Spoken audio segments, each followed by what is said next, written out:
नमस्कार दोस्तों, स्वागत है आपके अपने चैनल जी फैक्ट पर। आज के इस वीडियो में हम बात करेंगे आज के करंट अफेयर्स के बारे में, लेकिन एक बार कल का रिवीजन कर लेते हैं। स्टार्ट करते हैं वीडियो को बगैर किसी देरी के।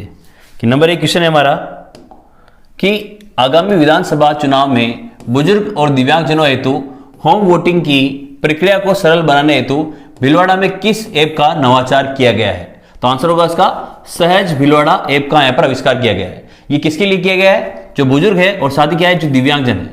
आप लोगों को पता है कि भाई आचार संहिता अभी लगी हुई है और आगामी चुनाव में जो है 2 जनों को स्पेशल यहाँ पर सुविधा दी गई है होम वोटिंग की, ठीक है ना, यानी वोट फ्रॉम होम की यहाँ पर सुविधा दी गई है।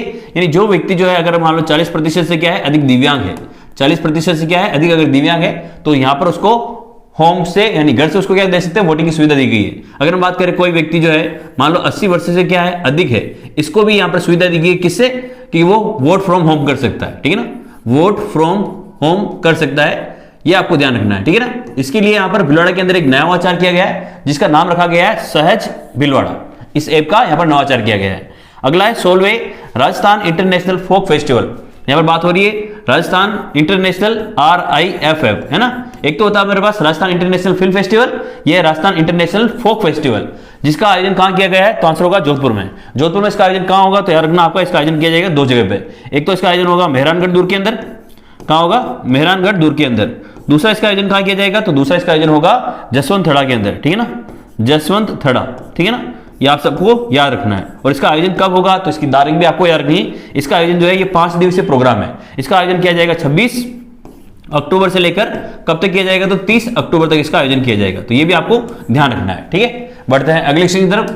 अगले क्वेश्चन है हमारा चीन के हांगझाऊ में चल रहे पैरा एशियन गेम्स में भरतपुर के किस खिलाड़ी ने 10 मीटर एयर पिस्टल SH1 में कौन सा रजत पदक जीता है? तो आंसर होगा इसका रुद्रांश खंडेलवाल। इनका संबंध कहां से? तो आपको याद रखना इनका संबंध आता है भरतपुर से, ठीक है, ये आपको ध्यान रखना है। इन्होंने कौन सा पदक हासिल किया है? तो याद रखना इन्होंने रजत पदक हासिल किया है। कौन सा पदक हासिल किया है? तो रजत पदक इन्होंने हासिल किया है, ये आपको ध्यान रखना। कैटेगरी का नाम याद रखना है SH1, ठीक है ना, और इसमें 10 मीटर एयर पिस्टल के अंदर, ये भी आपको थोड़ा सा यहाँ पे ध्यान रखना है। अगला है नई दिल्ली में आयोजित India open competition air weapon 2023 में आत्मिका गुप्ता ने कौन सा पदक जीता है? तो आंसर याद रखना इसमें आंसर होगा इसमें स्वर्ण पदक इन्होंने जीता है। आत्मिका संबंध की आत्मिका गुप्ता की अगर हम बात करें ये कहाँ की रहने वाली है? तो इनका संबंध आता है हमारे से उदयपुर जिले से। कहां से आता है इनका संबंध? उदयपुर जिले से, आपको याद रखना है। इन्होंने जो है दिल्ली के अंदर जो है एयर इंडिया ओपन कंपटीशन के अंदर जो है याद रखना हमने टूर्नामेंट में यहाँ पे पदक हासिल किया है और स्वर्ण पदक इन्होंने हासिल किया है। अगला है हमारा 26वें लोकरंग महोत्सव का आयोजन कहां पर किया जाएगा? तो आंसर होगा इसका जवाहर कला केंद्र जयपुर के अंदर इसका आयोजन किया जाएगा। आयोजन की तारीख आपको याद रखनी है। आयोजन जो होगा इसका 29 अक्टूबर से स्टार्ट होगा। कब तक होगा? तो 29 अक्टूबर से स्टार्ट होगा और ये कब तक चलेगा? तो याद रखना 29 अक्टूबर से चलेगा ये हमारे 8 नवंबर तक। कब तक चलेगा? 8 नवंबर तक, ठीक है ना। किसकी बात हो रही है? तो 26वें लोकरंग महोत्सव की यहाँ पर बात हो रही है। यहाँ पर याद रखना है कि 25 राज्य से यहाँ पर पार्टिसिपेट करेंगे और 25 राज्य से यहाँ पर कितने कलाकार यहाँ पे पार्टिसिपेट करेंगे? तो 2500 कलाकार यहाँ पे पार्टिसिपेट करेंगे। ये आपको थोड़ा सा ध्यान रखना है, ठीक है ना। अगला है हमारा पैरा एशियाई गेम्स 2023 में जयपुर के किस खिलाड़ी ने 10 मीटर एयर पिस्टल राइफल में स्वर्ण पदक जीता है? तो आंसर होगा इसका अवनी लेखरा ने यहाँ पर पदक हासिल किया है, ठीक है ना। ये आपको थोड़ा सा ध्यान रखना। और अवनी लेखरा का संबंध कहां से है? तो जयपुर से इनका संबंध आता है, ये आपको थोड़ा सा ध्यान रखना है। बढ़ते हैं अगले क्वेश्चन की तरफ। अगला है हमारा doctor Abdul Kalam youth leadership international award किसे दिया गया है? तो आंसर होगा डॉक्टर कीर्ति भारती को यह अवार्ड दिया गया है। अगला है देश की पहली एकीकृत सैन्य कमान कहां स्थापित करना प्रस्तावित है? तो आंसर होगा इसका जयपुर के अंदर इसको प्रस्तावित किया गया है। अगला क्वेश्चन है हमारा निर्वाचन आयोग ने घर बैठे मतदाता सूची में अपना नाम देखने हेतु कौन सा मोबाइल ऐप शुरू किया है? तो आंसर होगा वोटर हेल्पलाइन ऐप। यहाँ पर घर बैठा व्यक्ति जो है अपना वोटर लिस्ट में नाम देख सकता है। फोर्टिफाइड चावल तैयार करने हेतु हाड़ौती का पहला प्लांट राजस्थान में कहां लगाया जाएगा? तो आंसर होगा इसमें बूंदी जिले के अंदर जो है इसका प्लांट लगाया जाएगा। अब हम लोग करेंगे हमारे आज के महत्वपूर्ण क्वेश्चन। स्टार्ट करते हैं वीडियो को। हाल ही में जोधपुर में आयोजित वेस्ट जूनियर नेशनल चैंपियनशिप में टोक के किस खिलाड़ी ने स्वर्ण पदक जीता है? ऑप्शन एक है रोहित बंसीवाल, आत्मिका गुप्ता, अवनी लेखरा और अर्जुन लाल जाट। तो आंसर होगा इसमें रोहित बंसीवाल। इनका संबंध कहां से? तो यार ना इनका संबंध है टोक जिले से, ठीक है ना। और इन्होंने कौन सा पदक हासिल किया है? तो इन्होंने हासिल किया है स्वर्ण पदक। ये आपको ध्यान रखना है। और किसमें किया है? तो ये भी आपको थोड़ा सा यहाँ पे ध्यान रखना है कि जोधपुर में आयोजित वेस्ट जूनियर नेशनल चैंपियनशिप में इन्होंने पदक हासिल किया है। आत्मिका गुप्ता की हमने अभी बात की थी जस्ट, इनका संबंध कहां से आता है? तो उदयपुर से आता है इनका संबंध, ठीक है ना। नई दिल्ली के अंदर एक प्रतियोगिता हुई थी, ओपन इंडिया टूर्नामेंट, है ना, ओपन इंडिया चैंपियनशिप हुई थी चैंपियनशिप। इसमें क्या किया था इन्होंने, चैंपियनशिप के अंदर जो है पदक हासिल किया था, वो भी किसमें, एयर वेपन में ना, एयर वेपन टूर्नामेंट के अंदर, ठीक है ना, एयर वेपन टूर्नामेंट में इन्होंने पदक हासिल किया था, इसलिए इनको नाम रखना है। नाम क्या है इनका, आत्मिका गुप्ता, ठीक है। अगला है अवनी लेखरा। तो अभी हमने बात की थी अवनी लेखरा जो हमारे एशियन पैरा ओलंपिक्स चल रहे हैं चीन के अंदर, हांगझोउ में, वहां पर इन्होंने हासिल किया है कौन सा, स्वर्ण पदक इन्होंने हासिल किया है, और स्वर्ण पदक हासिल किया है। और अवनी लेखरा का संबंध कहां से आता है, तो अवनी लेखरा का संबंध आता है जयपुर जिले से। कहां से आता है इनका संबंध, जयपुर से। और अगर हम बात करें इन्होंने जो है अवनी लेखरा ने किस में पदक प्राप्त किया है, तो 10 मीटर एयर पिस्टल के अंदर, सॉरी 10 मीटर एयर राइफल के अंदर, है ना, एयर राइफल के अंदर जो है इन्होंने पदक प्राप्त किया है, ये आपको थोड़ा सा ध्यान रखना है, ठीक है। अगर बात करें अर्जुन लाल जाट की, तो अर्जुन लाल जाट का हमने पढ़ लिया है कि जो एशियन गेम्स हुए थे कहां पर, चीन के अंदर, उनमें जो है पदक हासिल किया था। एशियन गेम्स 2023 में अर्जुन लाल जाट ने पदक प्राप्त किया था। कौन सा पदक इन्होंने प्राप्त किया था, तो अर्जुन लाल जाट का आपको याद रखना है, इन्होंने रजत पदक प्राप्त किया था। कौन सा पदक प्राप्त किया था, रजत पदक इन्होंने प्राप्त किया था। और अगर हम बात करें इनका खेल कौन सा है, तो इनका खेल है नौकायान, ठीक है ना, नौकायान इनका खेल है। इनका संबंध कहां से आता है, तो इनका संबंध भी आता है जयपुर जिले से, तो ये भी आपको ध्यान रखना। अवनी लेखरा का संबंध भी कहां से आता है, तो जयपुर से आता है। इनकी कैटेगरी कौन सी है, तो याद रखना SH1 है। इसकी कैटेगरी कौन सी है, तो SH1 कैटेगरी में इन्होंने पदक हासिल किया है। तो सारी चीज आपको ध्यान रखनी है कि रोहित बंसीवाल का संबंध टोंक से है, आत्मिका गुप्ता का संबंध कहां से, उदयपुर से। ओपन इंडिया टूर्नामेंट हुआ था कहां पर, नई दिल्ली के अंदर, इन्होंने इसमें एयर वेपन के अंदर जो है टूर्नामेंट में इसने पदक प्राप्त किया था। अवनी लेखरा का संबंध कहां से आता है, तो जयपुर से आता है। स्वर्ण पदक हासिल किया है, कैटेगरी है SH1, 10 मीटर एयर राइफल में इन्होंने पदक प्राप्त किया है। अगर बात करें एशियन गेम्स 2023 में अर्जुन लाल जाट ने रजत पदक हासिल किया है नौकायान के अंदर, और जी जयपुर के खिलाड़ी हैं। बढ़ते हैं अगले क्वेश्चन की तरफ। राज्य का कौन सा विश्वविद्यालय क्वांटम सिस्टम पर 26वीं अंतरराष्ट्रीय कार्यशाला की मेजबानी कर रहा है, तो सही आंसर होगा ऑप्शन नंबर 1 इसमें, राजस्थान विश्वविद्यालय जयपुर इसमें यहां पर मेजबानी कर रहा है, ये आपको ध्यान रखना है। अगर हम बात करें राजस्थान विश्वविद्यालय के कुलपति की, ठीक है ना, राजस्थान विश्वविद्यालय के अभी वर्तमान में कुलपति कौन है, तो उनका नाम आपको याद रखना है। ये किसकी बात हो रही है, यहाँ पे VC की यहाँ पर बात हो रही है, तो उनका नाम आपको याद रखना, अल्पना कटेजा। क्या नाम है इनका, अल्पना कटेजा, ठीक है, ये आपको थोड़ा सा ध्यान रखना है। और अल्पना कटेजा जो है यहाँ पर पहली स्थायी महिला VC है, पहली स्थायी महिला VC है, ये आपको थोड़ा सा ध्यान रखना है, ठीक है ना, महिला VC है, ठीक है। अगर हम बात करें मोहनलाल सुखाड़िया विश्वविद्यालय की, इस समय VC कौन है, तो इस समय है कल्पना मिश्रा, सॉरी सुनीता मिश्रा, ठीक है ना, कौन सा नाम होगा इसका, सुनीता मिश्रा, ठीक है, ये आपको थोड़ा सा ध्यान रखना है ना। सुनीता मिश्रा जो है इस समय मोहनलाल सुखाड़िया की क्या है, कुलपति है, ये आपको थोड़ा सा ध्यान रखना है। अगर हम बात करें मारवाड़ मेडिकल यूनिवर्सिटी, इनके कुलपति कौन है, तो MK आसारी, ठीक है ना, MK आसेरी जो है, MK आसेरी जो है इनके क्या है, कुलपति है, ये आपको थोड़ा सा ध्यान रखना है। अगर हम बात करें महात्मा गांधी दिव्यांग यूनिवर्सिटी के कुलपति कौन है, तो कुसुमलता भंडारी, ठीक है ना, कौन है भाई, कुसुमलता भंडारी, ठीक है ना, ये आपको थोड़ा सा ध्यान रखना है, ठीक है ना। कुसुमलता भंडारी पहले जो है जो हमारे जयनारायण व्यास विश्वविद्यालय जोधपुर, उसमें असिस्टेंट प्रोफेसर हुआ करती थी, अब जिसको महात्मा गांधी दिव्यांग यूनिवर्सिटी में क्या बना दिया गया है, कुलपति बना दिया गया है। तो चारों विश्वविद्यालय के कुलपति का नाम आपको याद रखना है कि राजस्थान विश्वविद्यालय कुलपति का नाम क्या है, तो अल्पना कटेजा है, जो कि पहली महिला स्थायी VC है यहाँ पर। अगर बात करें मोहनलाल सुखाड़िया विश्वविद्यालय की, तो सुनीता मिश्रा यहाँ पर कुलपति है। मारवाड़ मेडिकल यूनिवर्सिटी जो कि कहां स्थित है, जोधपुर के अंदर है, इसके कुलपति का नाम क्या है, तो MK आसेरी है। और अगर बात करें महात्मा गांधी दिव्यांग यूनिवर्सिटी जोधपुर, इसके कुलपति का नाम क्या है, तो कुसुमलता भंडारी है। याद रखना कि भाई इस राजस्थान विश्वविद्यालय में क्या हुआ है, तो जो क्वांटम फिजिक्स होती है उस पर 26वीं अंतरराष्ट्रीय कार्यशाला का आयोजन किया गया था, जो कहां किया गया था, तो राजस्थान विश्वविद्यालय जयपुर के अंदर इसका आयोजन किया गया था, ये आपको ध्यान रखना है। अगला है हमारा एशियाई पैरा ओलंपिक खेल 2023 में राजस्थान के किस खिलाड़ी ने भाला फेंक प्रतियोगिता में स्वर्ण पदक जीता है, तो आंसर होगा इसमें ऑप्शन नंबर 1, सुंदर गुर्जर ने यहाँ पर पदक हासिल किया है, ठीक है ना। अगर बात करें भाई सुंदर गुर्जर का संबंध कहां से आता है, तो सुंदर गुर्जर का संबंध आता है करौली जिले से। कहां से आता है भाई, करौली जिले से इनका संबंध आता है। इन्होंने कौन सा पदक हासिल किया है, तो इन्होंने हासिल किया है स्वर्ण पदक। कौन सा पदक हासिल किया है, स्वर्ण पदक इन्होंने हासिल किया है। और इसके अलावा हम बात करें भाई, इन्होंने जो एक तरह से क्या बनाया, वर्ल्ड रिकॉर्ड बनाया है। इन्होंने क्या हासिल किया है, एक वर्ल्ड रिकॉर्ड यहाँ पर बनाया है, ये आपको थोड़ा सा ध्यान रखना है। और वर्ल्ड रिकॉर्ड हासिल करके इन्होंने जो श्रीलंका का एक खिलाड़ी था, उस श्रीलंका के खिलाड़ी का क्या जीता इन्होंने, श्रीलंका के खिलाड़ी का क्या तोड़ा इन्होंने, एक रिकॉर्ड तोड़ा है। और इसने 68 पॉइंट समथिंग इन्होंने क्या है, रिकॉर्ड बनाया है, यानी 68.6 मीटर का करीब यहाँ इन्होंने भाला फेंकर यहाँ पर क्या है, रिकॉर्ड एक बनाया है यहाँ पे। तो ध्यान रखना है कि सुंदर गुर्जर का संबंध कहां से आता है, तो करौली से। इन्होंने हासिल कौन सा किया, तो स्वर्ण पदक इन्होंने हासिल किया है। ये बात किसकी हो रही है, तो एशियाई पैरा ओलंपिक गेम्स 2023 की, जो कि कहां आयोजित किया जा रहा है, चीन में आयोजित किया जा रहा है। अगर बात करें रुद्रांश खंडेलवाल की, इनका संबंध कहां से आता है, तो इनका संबंध आता है भरतपुर से, ठीक है ना। इनका संबंध कहां से आता है, भरतपुर के इनका संबंध आता है, ये ध्यान रखना है। इन्होंने कौन सा पदक हासिल किया है, तो इन्होंने पदक हासिल किया है हमारे पास रजत पदक इन्होंने हासिल किया है। कौन सा हासिल किया है, रजत पदक इन्होंने हासिल किया है, ये रखना। इनके गेम का नाम क्या है, तो इनके गेम का नाम है 10 मीटर एयर पिस्टल, ठीक है ना, 10 मीटर एयर पिस्टल में जो है इन्होंने पदक हासिल किया है, ये आपको थोड़ा सा ध्यान रखना है। अगर हम बात करें राकेश बेहरा की, तो राकेश बेहरा ने जो अगर हम बात करें तो इन्होंने कौन सा पदक हासिल किया है, तो इन्होंने कांस्य पदक हासिल किया है। कौन सा पदक हासिल किया है? कांस्य पदक इन्होंने हासिल किया है। और किसमें हासिल किया है? तो 1500 मीटर की जो दौड़ होती है इसमें इन्होंने जो है कांस्य पदक हासिल किया है। और अगर बात करें अवनी लेखरा की, तो अवनी लेखरा ने कौन सा पदक जीता है? तो स्वर्ण पदक यहाँ पर हासिल किया है। और अगर बात करें स्वर्ण पदक हासिल किया है किस खेल में किया है, तो 10 मीटर एयर राइफल में, ठीक है ना, 10 मीटर एयर राइफल में इन्होंने जो है पदक हासिल किया है, ये याद रखना। अवनी लेखरा को अगर हम बात करें तो अवनी लेखरा जो है बेटी बचाओ बेटी पढ़ाओ अभियान की क्या है? ब्रांड एम्बेसडर भी है। ये भी आपको थोड़ा सा यहाँ पे ध्यान रखना है, ठीक है ना। ये क्या है? तो बेटी बचाओ बेटी पढ़ाओ, बेटी बचाओ बेटी पढ़ाओ, ये इसकी क्या है? ब्रांड एम्बेसडर है। ये भी आपको थोड़ा सा यहाँ पे ध्यान रखना है, ठीक है।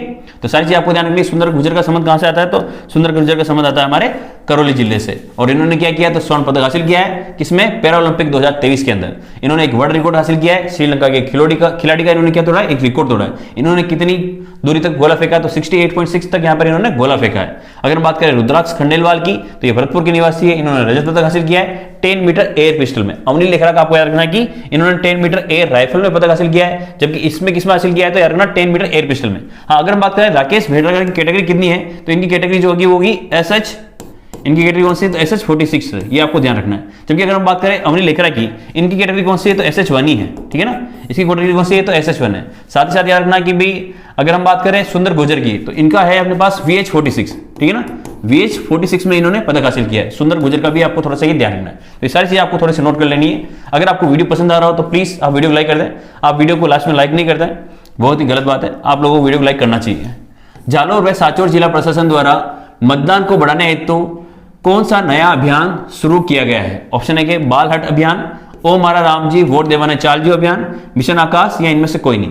तो सही आंसर होगा इसमें ऑप्शन नंबर 1, बाल हट अभियान यहाँ पर शुरू किया गया है। कहां पर शुरू किया गया है? तो सांचौर और जालोर के अंदर। ये आपको ध्यान रखना है ना, कहां पर शुरू हुआ है? तो सांचौर, और साथ ही साथ कहां शुरू हुआ है? तो जालोर के अंदर इसका शुरुआत की गई है, ठीक है। आपको याद रखना है कि भाई ओ मारा राम जी वोट देवाने चालजियो, ये भी किससे संबंधित होती है? वोट से संबंधित है, यानी मतदान से संबंधित है। और इसको कहां शुरू किया गया है? तो अजमेर के अंदर शुरू किया गया है। ये भी आपको ध्यान रखना है। ये कहां शुरू किया गया है? तो ये अजमेर के अंदर शुरू किया गया है। अगर हम बात करें मिशन आकाश की, तो मिशन आकाश जो है किससे संबंधित है? जो कुपोषण है उनसे निपटने के लिए क्या किया गया? इसको शुरू किया गया है। कुपोषण से निपटने के लिए इसको शुरू किया गया है। और कहां शुरू किया गया है? तो इसको दूदू के अंदर शुरू किया गया है, ठीक है ना। दूदू जो हमारे राज्य का क्या है? सबसे छोटा जिला हाल ही में निर्मित किया गया है। कब किया गया था? तो 7 अगस्त 2023 को निर्मित किया गया था। यह आपको ध्यान रखना है। यहां पर जो है कुपोषण से निपटने के लिए मिशन आकाश लॉन्च किया गया है। ओ मारा राम जी वोट देवाने चालजियो मिशन कहां चला जा रहा है? तो अजमेर के अंदर चला जा रहा है। बाल हट अभियान कहां चल रहा है? तो सांचौर और जालोर के अंदर चलाया जा रहा है। यह आपको थोड़ा सा यहाँ पे ध्यान रखना है। अगला क्वेश्चन है हमारा कि निर्वाचन आयोग चुनाव संबंधी मामलों का जल्दी निस्तारण करने हेतु कौन सा ऐप लॉन्च किया है? ऑप्शन है कि सुविधा ऐप, सहज भीलवाड़ा, विजिल ऐप और वोटर हेल्पलाइन ऐप। तो ऐसे आंसर होगा ऑप्शन नंबर 1, सुविधा ऐप को यहां पर लॉन्च किया गया है, ठीक है ना। ये किससे संबंधित है? ये चुनाव संबंधी अगर कोई मामले है तो उसका जल्दी निस्तारण हो सके, इससे लिए शुरू किया गया है। अगर हम बात करें सहज भीलवाड़ा, तो सहज भीलवाड़ा किसके लिए शुरू किया गया है? तो जो ये दिव्यांग है और साथ ही किसके लिए शुरू किया गया है? यानी दिव्यांग को कोई अगर वोट देने में अगर असुविधा हो रही है तो यहाँ पर जाकर वो अपनी सुविधा प्राप्त कर सकते हैं। साथ ही साथ जो 80 वर्ष से अधिक आयु के जो क्या है पुरुष या महिला है या जो वोटर्स है उनकी सुविधा के लिए जो है ये चालू किया गया सहज भीलवाड़ा। विजिल ऐप की बात करें कि चुनाव में अगर किसी प्रकार की धांधली होती है तो उसकी अगर आपको कंप्लेन करनी है, कोई भी धांधली अगर हो रही है मान लो, उस धांधली की कंप्लेन अगर आपको करनी हो तो किस पे की जा सकती है? वो धांधली की जा सकती है, सॉरी ये थोड़ा गलत हो गया है, यहाँ धांधली लिखना है ना, छांधली हो गया है। क्या लिखना है आपको? धांधली लिखना है, ठीक है ना। तो धांधली अगर किसी प्रकार की होती है तो उस धांधली में क्या कर सकते हैं हमारे कि विजिल ऐप के ऊपर कंप्लेंट की जा सकती है। वोटर हेल्पलाइन क्या है? तो घर बैठे अगर अपने को मतदाता सूची में अगर नाम देखना है, घर बैठे किसी भी मतदाता को क्या देखना है? वोटर लिस्ट में अपना नाम चेक करना है। वोटर लिस्ट में अगर नाम चेक करना है तो इसमें इसकी ऐप की सहायता से कर सकते हैं। तो सारी ऐप का आपको याद रखना, सुविधा ऐप किसके लिए? कि मतदान में किसी प्रकार की असुविधा हो रही है उसका जल्दी से निस्तारण करना है, तो सुविधा ऐप को लॉन्च किया गया है। सहज भीलवाड़ा किससे संबंधित है? तो जो दिव्यांग है या 80 वर्ष से अधिक के वोटर है उनको अगर किसी प्रकार की प्रॉब्लम है तो इसकी सहायता से सोल्व कर सकते हैं। विजिल ऐप किससे संबंधित है? कि चुनाव में किसी प्रकार की धांधली नहीं हो, इसकी देखरेख के लिए कौन सा ऐप लॉन्च किया गया है? तो सी विजिल ऐप लॉन्च किया गया है, ये आपको ध्यान रखना है। वोटर हेल्पलाइन किससे संबंधित है? तो घर बैठे कोई वोटर लिस्ट में अपना नाम चेक करना चाहे तो इसकी सहायता से यहां पर चेक कर सकता है। तो सारी चीजें पे आप ध्यान रखनी है। अगला क्वेश्चन है हमारा कि राजस्थान हाउसिंग बोर्ड के आयुक्त कौन है जिन्होंने स्वैच्छिक सेवानिवृत्ति ली है? पवन अरोड़ा, लाल सिंह झाला, रिचपाल मिर्धा या इनमें से कोई नहीं। तो आंसर होगा इसमें ऑप्शन नंबर 1, पवन अरोड़ा, ठीक है ना। ये कहां के अध्यक्ष थे? तो राजस्थान हाउसिंग बोर्ड के क्या थे? ये अध्यक्ष है। इन्होंने हाल ही में क्या कर लिया? अपनी स्वेच्छा से सेवानिवृत्ति इन्होंने प्राप्त कर ली है। अगर बात करें लाल सिंह झाला की, तो आपको पता है कि महाराणा प्रताप का एक बोर्ड बनाया गया है, महाराणा प्रताप बोर्ड, ठीक है ना। महाराणा प्रताप बोर्ड का क्या बनाया गया है? इनको अध्यक्ष बनाया गया है, ये आपको ध्यान रखना है, ठीक है ना। अगर बात करें रीछपाल मिर्धा की, तो वीर तेजाजी कल्याण बोर्ड का इनको बनाया गया अध्यक्ष। वीर तेजाजी कल्याण बोर्ड का क्या बनाया गया? अध्यक्ष इनको बनाया गया है, ये आपको ध्यान रखना है, ठीक है ना। वीर तेजाजी कल्याण बोर्ड का अध्यक्ष इनको बनाया गया है, रीछपाल मिर्धा को। लाल सिंह झाला का आपको पता चल गया, महाराणा प्रताप बोर्ड का अध्यक्ष बनाया गया। पवन अरोड़ा जो है राजस्थान हाउसिंग बोर्ड के आयुक्त थे, इनको अपने सेवानिवृत्ति इन्होंने प्राप्त कर ली, ये आपको ध्यान रखना है। अगला क्वेश्चन है हमारा, राजस्थान में पुष्कर पशु मेला कब आयोजित किया जाएगा? ऑप्शन है 14 से 20 नवंबर तक, 26 से 30 अक्टूबर तक, 29 अक्टूबर से 8 नवंबर तक, या इनमें से कोई नहीं। तो आंसर होगा इसमें ऑप्शन नंबर 1, 14 से लेकर 20 नवंबर तक इसका आयोजन किया जाएगा। आपको पता है कि भाई हमारे राजस्थान में चुनाव होने वाले, और चुनाव जो है कब तारीख होंगे? तो 25 तारीख को, यानी 25 नवंबर को क्या होने वाले? हमारे राजस्थान में चुनाव होने वाले। इस चुनाव की वजह से क्या हुआ कि जो पशु मेला आयोजित किया जाता, पहले 15 दिन तक ये करीब आयोजित किया जाता, अब उसको कम कर दिया गया। और कितने दिन का कर दिया? तो मान लो 14 से 20 तारीख तक कर दिया गया, ये आपको ध्यान रखना है, ठीक है। अगर बात करें 26 से 30 अक्टूबर की, तो आपको पता है कि राजस्थान में एक कार्यक्रम अभी जोधपुर के अंदर शुरू हुआ है, जिसका अगर हम बात करें कौन सा है, तो राजस्थान इंटरनेशनल फोक फेस्टिवल। ये कार्यक्रम कहां आयोजित किया जा रहा है? तो जोधपुर के अंदर किया जा रहा है। इसके आयोजन की तारीख क्या है? तो 26 अक्टूबर से लेकर 30 अक्टूबर इसके आयोजन की तारीख है। और आपको पता है जवाहर कला केंद्र में भी एक आयोजन चल रहा है, जिसका नाम क्या है? लोकरंग उत्सव, ठीक है ना। लोकरंग महोत्सव, ये लोकरंग महोत्सव कहां आयोजन किया जा रहा है? तो जवाहर कला केंद्र जयपुर के अंदर इसका आयोजन किया जा रहा है। और उसके आयोजन की तारीख कितनी है? तो 29 अक्टूबर से लेकर 8 नवंबर तक, यानी 11 दिवसीय प्रोग्राम जो है कहां आयोजित किया जा रहा है? तो लोकरंग महोत्सव इसमें आयोजित किया जा रहा है। तो सारी डेट आपको याद रखनी है। 14 से 20 नवंबर जो है राजस्थान में पुष्कर पशु मेले का आयोजन किया जाएगा। 26 से लेकर 30 तक जो है राजस्थान इंटरनेशनल फोक फेस्टिवल का आयोजन किया जाएगा। 29 अक्टूबर से लेकर 8 नवंबर तक जो है लोकरंग महोत्सव, जो कि कहां आयोजित किया जा रहा है? जवाहर कला केंद्र जयपुर के अंदर आयोजित किया जा रहा है, वहां पर इसका आयोजन होगा, ये आपको ध्यान रखना है। अगला है हमारा कि राज्य की किस अकादमी द्वारा सतरंगा बचपन नामक पत्रिका का लोकार्पण किया गया है? ऑप्शन है कि पंडित जवाहरलाल नेहरू बाल साहित्य अकादमी जयपुर के द्वारा, दूसरा है हमारा राजस्थान साहित्य अकादमी उदयपुर के द्वारा, राजस्थानी भाषा साहित्य एवं संस्कृति अकादमी बीकानेर के द्वारा, या राजस्थान सिंधी अकादमी के द्वारा। तो सही आंसर होगा ऑप्शन नंबर 1, पंडित जवाहरलाल नेहरू बाल साहित्य अकादमी के द्वारा यहां पर शुरू किया गया है, ये आपको ध्यान रखना है। नाम क्या है? तो सतरंगा बचपन इस पत्रिका का नाम ही आपको ध्यान रखना है। अगर हम बात करें पंडित जवाहरलाल नेहरू बाल साहित्य अकादमी जो है, इनके अध्यक्ष का नाम क्या है? तो इनके अध्यक्ष का नाम आपको याद रखना है इकराम राजस्थानी। क्या नाम है? इकराम राजस्थानी, ये याद रखना है, ठीक है ना। अगर बात करें इकराम राजस्थानी को हाल ही में एक पुरस्कार प्राप्त हुआ है, अगर आप लोग कमेंट सेक्शन में बता दें तो ज्यादा अच्छा होगा, लेकिन फिर भी मैं एक बार इसका नाम बताता हूं। इनको हाल ही में इकराम राजस्थानी को भी एक पुरस्कार प्राप्त हुआ है, जो कि पुरस्कार का नाम है अणुव्रत पुरस्कार, ठीक है ना। कौन सा पुरस्कार है भाई? अणुव्रत पुरस्कार इनको मिला है, ये आपको हाल ही में ध्यान रखना है, ठीक है ना। तो ये भी थोड़ा इंपॉर्टेंट क्वेश्चन है कि अभी अणुव्रत पुरस्कार 2023 से किसको सम्मानित किया गया है? तो इकराम राजस्थानी को। इकराम राजस्थानी जो है पंडित जवाहरलाल नेहरू बाल साहित्य अकादमी जयपुर के क्या है? अध्यक्ष है, ये आपको ध्यान रखना है। अगर बात करें राजस्थान साहित्य अकादमी, जो कि कहां स्थित है? उदयपुर के द्वारा, इनके द्वारा भी जो हाल ही में एक पुरस्कार का वितरण किया गया था, जिसमें अगर हम बात करें मेरा पुरस्कार की, ठीक है ना। तो मेरा पुरस्कार जो है आपको बताना है कि कमेंट सेक्शन के अंदर भी मेरा पुरस्कार दिया किसको गया, जिसे मैंने बता दिया भी राजस्थान इकराम राजस्थानी को तो जो अणुव्रत पुरस्कार मिला है। इसी तरह से आपको कमेंट सेक्शन के अंदर बताना है कि आपने मेरा पुरस्कार जो है वो किसको मिला है, और इसकी रचना का मैं आपको लिख देता हूं भी, जिसको मेरा पुरस्कार दिया गया उनकी रचना का नाम क्या है? तो सांप उनकी रचना का नाम है, ये मैं जरूर लिख देता हूं भी सांप उनकी रचना का नाम है। कमेंट सेक्शन में आप वीडियो लिख के बता दें मेरे को क्या है, तो मैं देखूंगा भी आपको वीडियो समझ में भी आ रहा है कि राजस्थानी भाषा साहित्य अकादमी संस्कृति अकादमी बीकानेर, इसके द्वारा भी जो भी हाल ही में पुरस्कारों की यहाँ पर वितरण किया गया था, उसमें एक पुरस्कार दिया गया था डॉक्टर मनमोहन सिंह यादव को, ठीक है ना। किसको दिया गया था? डॉक्टर मनमोहन सिंह यादव को, ठीक है ना। डॉक्टर मनमोहन सिंह यादव को यहाँ पर एक पुरस्कार दिया गया था। और इनका संबंध कहां से आता है? तो इनका संबंध जो है बीकानेर से आता है। इनका संबंध भी कहां से आता है? तो बीकानेर से इनका संबंध आता है, ये भी आपको पता ही है। और इनकी रचना का नाम भी आपको याद हो ही गया होगा। उनकी रचना का नाम क्या है? तो कुदरत सु कुचमात, है ना। क्या नाम है? कुदरत सु कुचमात इनकी रचना का नाम है, ये भी आपको थोड़ा सा यहाँ पे ध्यान रखना है, ठीक है। तो सारी चीजें आपको ध्यान रखनी है कि पंडित जवाहरलाल नेहरू बाल साहित्य अकादमी, जो कि कहां स्थित है? जयपुर के अंदर, इनकी जो पत्रिका लॉन्च की उनका नाम क्या है? तो सतरंगा बचपन उनकी पत्रिका का नाम है, जो भी हाल ही में लॉन्च की गई है। पंडित जवाहरलाल नेहरू बाल साहित्य अकादमी के अध्यक्ष का नाम क्या है? तो इकराम राजस्थानी है। इनको कौन सा पुरस्कार प्राप्त हुआ है? तो अणुव्रत पुरस्कार इनको प्राप्त हुआ है। अगर बात करें मेरा पुरस्कार जो है किसके द्वारा दिया गया? तो राजस्थान साहित्य अकादमी उदयपुर के द्वारा दिया गया। और ये किसको दिया गया आपको कमेंट सेक्शन के अंदर लिखना है। उनकी रचना का मैंने नाम लिख दिया, नाम क्या है? तो सांप है। राजस्थानी भाषा साहित्य अकादमी या संस्कृत अकादमी बीकानेर के द्वारा एक पुरस्कार दिया गया है मनमोहन सिंह यादव को, जो कि कहां के निवासी है? वो बीकानेर के निवासी है। और कुदरत सु कुचमात उनकी क्या है? रचना का नाम। हाँ, अब ये भी आपको लिखना है कि डॉक्टर मनमोहन सिंह यादव को जो है कौन सा पुरस्कार दिया गया है, ये आपको नाम लिखना है, ठीक है। तो सारी चीजें आपको नोट कर लेनी है। बढ़ते हैं अगले क्वेश्चन तरफ। पॉपुलेशन फर्स्ट की ओर से लाडली मीडिया अवार्ड से किसे नवाजा गया है? सिकंदर पारिक, कानाराम मुंडिया और उपरोक्त दोनों, या इनमें से कोई नहीं। तो आंसर होगा इसमें उपरोक्त दोनों। ये आपको थोड़ा सा ध्यान रखना है। अगला क्वेश्चन और आज का हमारा अंतिम क्वेश्चन, हाल ही में राजस्थान की किस बेटी ने कौन बनेगा करोड़पति शो में भाग लिया है? ऑप्शन है तेज कंवर राठौड़, नीरू यादव, कौशल्या चौधरी और प्रियल सेन। तो आंसर होगा इसमें ऑप्शन नंबर तेज कंवर राठौड़ को यहाँ पर जो है याद रखना ही, इन्होंने क्या किया इसके अंदर पार्टिसिपेट किया, याद रखना है किसमें? तो कौन बनेगा करोड़पति में इन्होंने पार्टिसिपेट किया गया है। अगर हम बात करें कौशल्या चौधरी, तो कौशल्या चौधरी आपको पता है कि हाल ही में एक प्रोग्राम आता है जिसमें वो कौन सा खाने से संबंधित एक प्रोग्राम आता है, क्या नाम था उस प्रोग्राम का नाम? आपको कमेंट सेक्शन में लिखना है वैसे उस प्रोग्राम का नाम, खाने से संबंधित प्रोग्राम है ना, तो उसका नाम आप कमेंट सेक्शन में लिख देना। अगर बात करें प्रियल सेन की, तो प्रियल सेन को जो है यार ना मिस इंडिया अर्थ का अवार्ड मिला है। मिस इंडिया अर्थ का जो है इनको क्या मिला है? पुरस्कार यहाँ पे प्राप्त हुआ है, ये आपको ध्यान रखना है। अगर बात करें प्रियल सेन का संबंध कहां से आता है, तो इनका संबंध आता है सीकर जिले से। कहां से आता है इनका संबंध? सीकर जिले से, ठीक है ना।